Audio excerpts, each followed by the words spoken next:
asalaamaaleykum suñ mbokk internet yi ñuy topp si SDTV si seen émission bi nga xamante ni moom lañ tuddee seen keppaar tey ñoo ngi am mbégte ak contentement di dalal ki nga xamante ni moom mooy Abdoul Wahab Dieye professeur de métier la doon li nga xamante ni moom mooy chargé de mission ci présidence de la République doon spécialiste en communication politique doon na aussi membre cellule de communication bu Benno Bokk Yaakaar. moom tamit moom mooy ndaw bi nga xamante ni moom moo jiite COJER département Nioro Trip Abdoul Wahab Dieye ñoo ngi lay dalal ci biir SDTV si émission bi nga xamante ni moom mooy seen keppaar nga xamante ni sénégalais yëpp ñoom ñoo ngi koy suivre bismillah ñoo ngi lay bàyyi nga nuyu suñu internet. aywa jërëjëf ñii nuyu yow mi ñëw fii tàllal ñu sa micro d'abord ak sa équipe bi nga àndal particulièrement Papa Yade jóge fa également nuyu ñi nga xam ne ñooy seetaan seen télévision SDTV que nous encourageons et encouragement boobu bokk na ci lu tax sax ñiy seq ak yéen waxtaan wi jërë ngeen jëf. bi la ñuy tàmbali waxtaan wi dañuy ànd avec toute l'équipe de la SDTV commencé ko suñ techniciens yi nga xamante ni ñoom ñooy Ibrahima Baza Boz ak Aïcha Diop di rendre hommage ki nga xamante ni moom mooy Papa Bouba Diop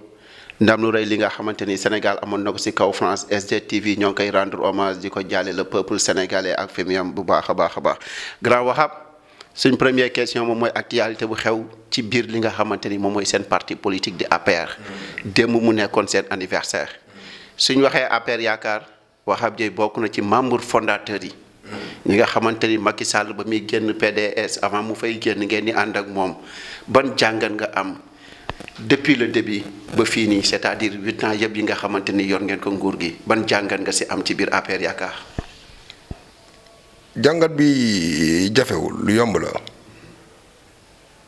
8 ans d'existence yàggul. diggante boobu léegi fàtte xaju fii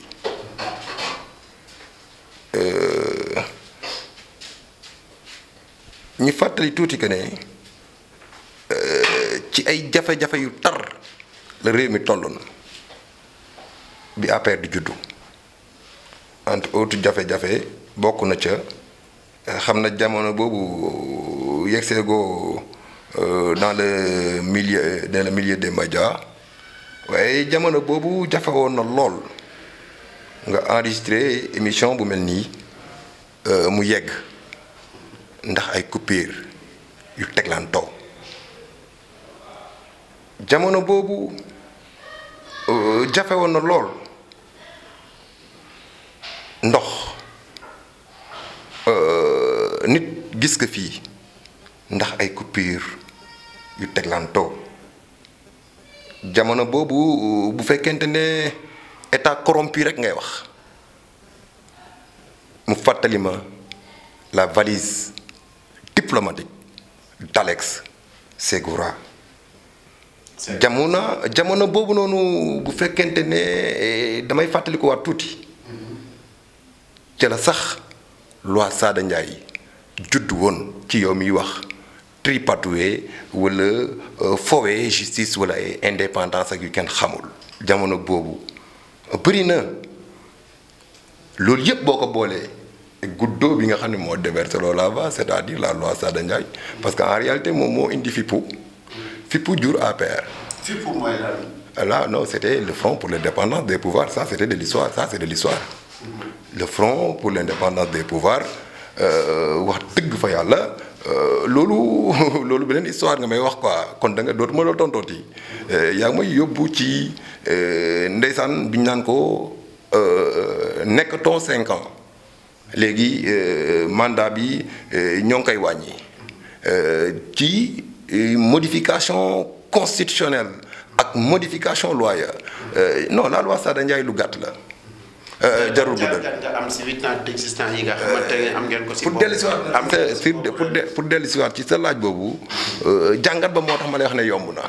bu ma xamee ne fii laa jógee ak tey fii ma yegg si. fi ma yegg si maa ngi yegg si maa ngi ñëw fi ma yegg si mooy li ngay wax dundinu sénégalais yi mooy PUDC fi ma yegg si tey jii mooy PIMA fi ma yegg si sax pour delluwaat ci fipp tuuti mooy fu ñuy wax Moustapha Niass président de l'Assemblée nationale président de l'AFP fi ma yegg si mooy fi ñuy wax Aminata Mbengue Ndiaye président du parti socialiste président du HCC fi ma yegg si récemment yàggul dara mooy Idrissa Seck président du Rewmi président du 16. fii laa yegg si tey ay institution nga ñëw wax mais dundu Sénégalais yi xëy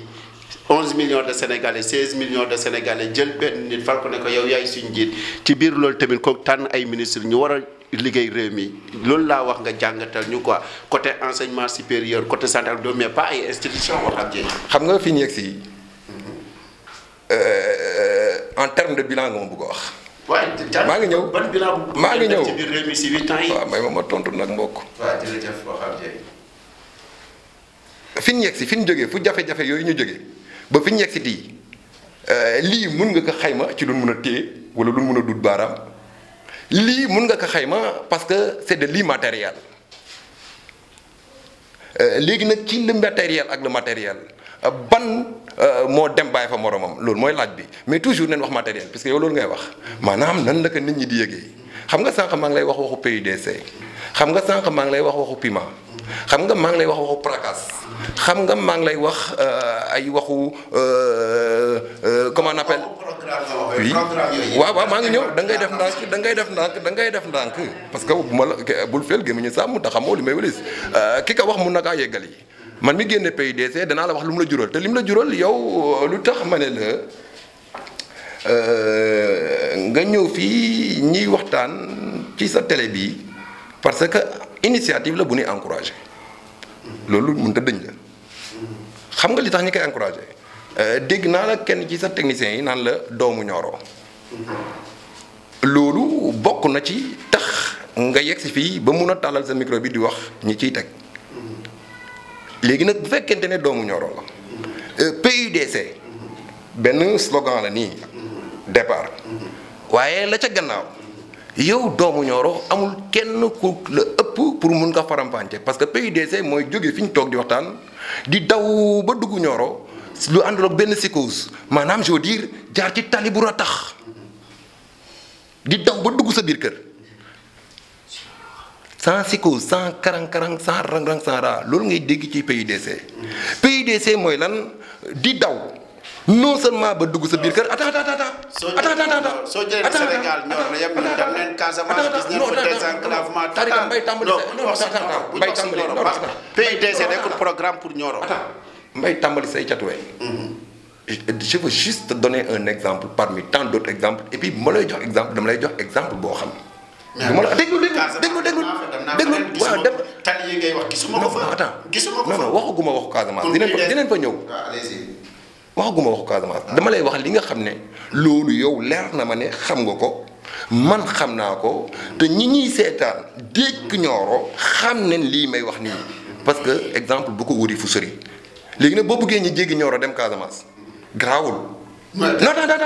yaa indi Casamance da ngay bàyyi Casamance dem. yaa indi Casamance. yaa indi Casamance da ngay bàyyi Casamance dem.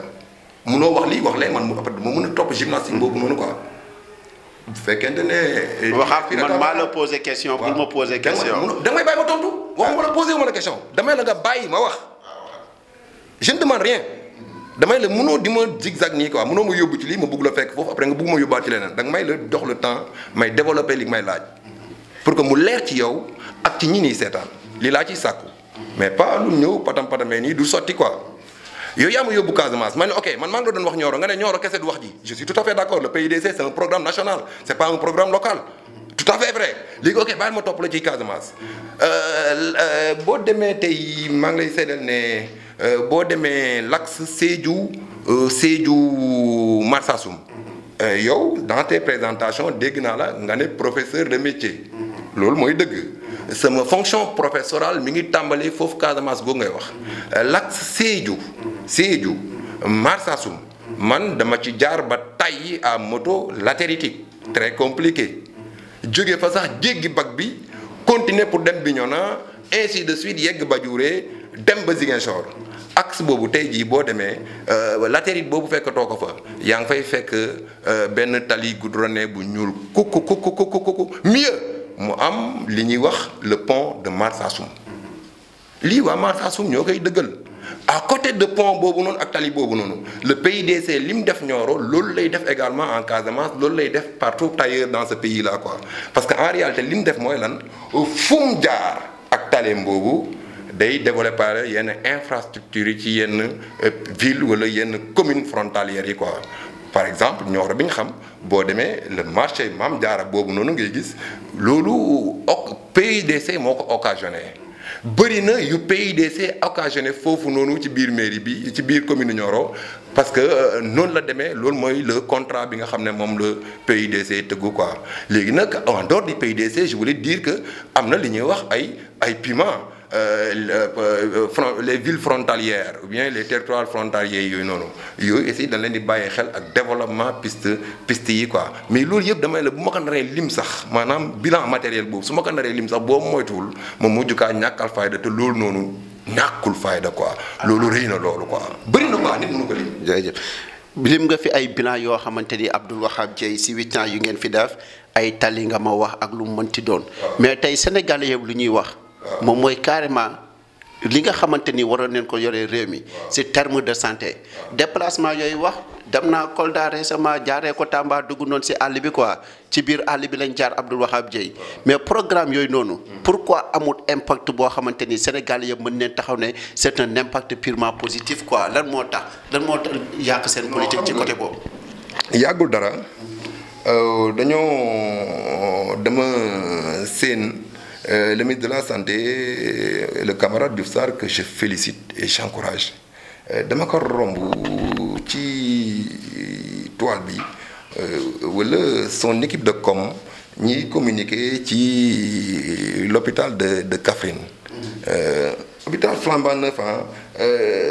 12 hectares 150 lits bu fekkente ne affaire de santé nga ma bëgg a wax après lan nga bëgg ma yokk ci loolu quoi en dehors de Kaffrine boo demee Sédhiou bi ma lay wax léegi c'est la même chose yow seen buntu kër à Nioro seen buntu kër am na benn poste de santé bu ñuy wax poste de santé Ndiaye. si biir poste de santé boobu ñoo ngi si biir SDTV maa ngi wax exclusivement ne poste de santé boobu noonu malade yi nga xamante ni ñoo fay faju lal yi baaxatul amul garab yu fa nekkati ba jël neen ko sax ñu ne dañ koy defaraat carrément quoi aussi Ndiaye jugee na fa dem ci benn clinique mais da ngay xam ne hôpital boobu noonu xottu kese la dara nekkut fa quoi. dégg heureusement ba wax nga ne nga délogé na leen ñoo ngi koy defaraat. yi nga wax noonu waaw nee nga délogé ñoom ñoo fa yóbbu seen attends wax nga kër lañ jar rek luy ko quoi Abdoul Wahab bul ñu wax ne c'est un bilan positif à 100%. je dis pas que je ne parle pas de 100% le parfait n'est pas de ce monde maanaam lii am laa lay wax quoi te yow yaa ngi koy dëggal yaa ngi naan jëlee leen fa. waaw Wahab Dieye attends waaw jërëjëf.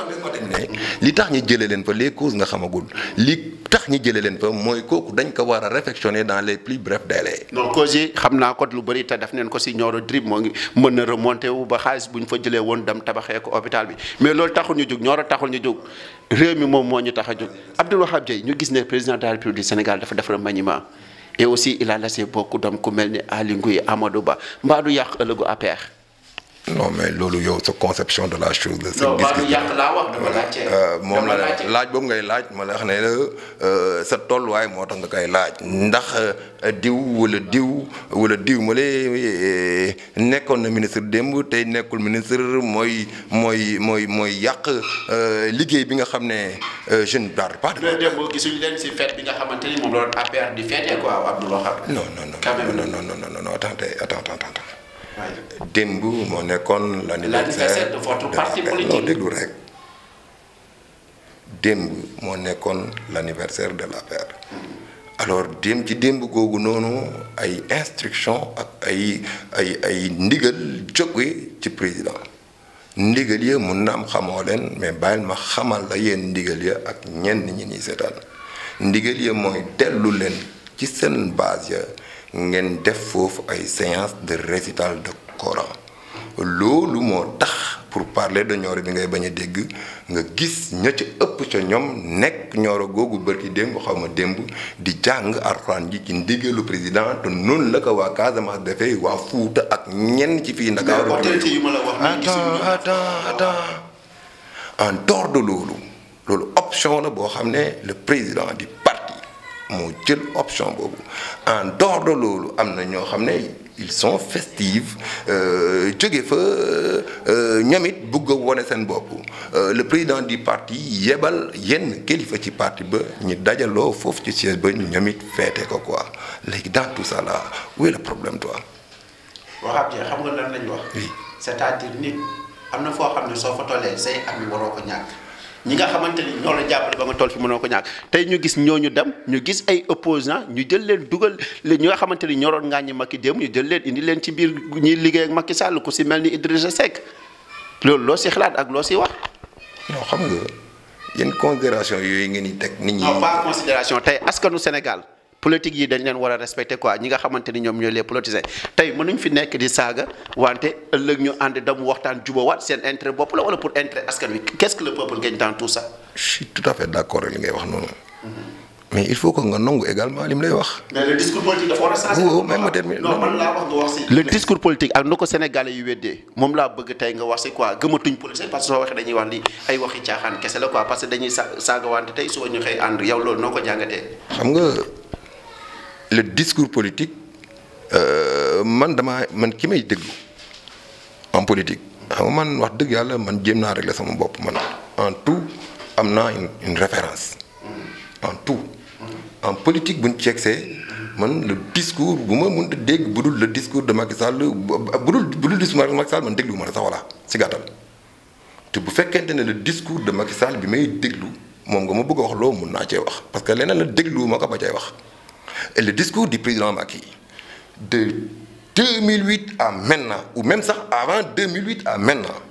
man personnellement décelé wu ma ci benn incohérence ak benn illogisme boo xam ne peut-être yow mun na am gis nga ko ca. mais discours bu mu waxoon taxaw ne je vais réduire l'opposition à sa simple expression Macky Sall moo ko wax kon si loolu la nekk ba léegi. bon loolu wax dëgg yàlla ndax ci loolu la nekk pour man ndax nga jàkkaarloo man di ma laaj ndax géej gi am na ndox la dans la mesure où tu sais que 3 phases de 3 étapes la. Penser, parler, agir quoi. Il l'a pensé a priori avant mu koy wax na ko yaa ko wax. te loolu moom waxuma ko président moo ko wax. waaw yaa ko wax yaa ma fàttali que ne moo ko wax bu fekkente ne da ngay laajte ndax mi koy dëggal ma wax la ne la Macky du koy wax di sànni ndax nit ñi ñoo ngi koy bàyyi xel. waxal si SDTV ne ku Macky Sall bu mu Idrissa Seck dafa bëgg a rey opposition sénégalaise. non attends Macky Sall. moom moo wax. attends non c'est pas l'appel. Macky Sall moo wax ca Kaffrine. après mu jóge Nioro pour rappeler la. je vais réduire l'opposition à sa plus simple expression. te si loolu la nekk ba léegi. ah non attends da ngay wax di sànni yow booy wax di sànni nga bëgg ma. non non attends non tontu naa la lu leer naa ñu yow da ngay wax di sànni. attends kooku sa wax la dama ne la Macky Sall lim la wax c'est très clair. je vais réduire l'opposition à sa plus simple expression alors wax na ko ma nga ca yoon waa yow yaa am problème mu dégg loolu. mais kun si c'est démocratique politique sénégalaise. nga xamante ni partie civile dafa rejeter l'objet. Qu'est-ce que tu fais de lui? Ton adversaire. non man loolu laaj ko la yow la ñuy laaj yow looy def sa adversaire politique. je le neutralise pour aller vite.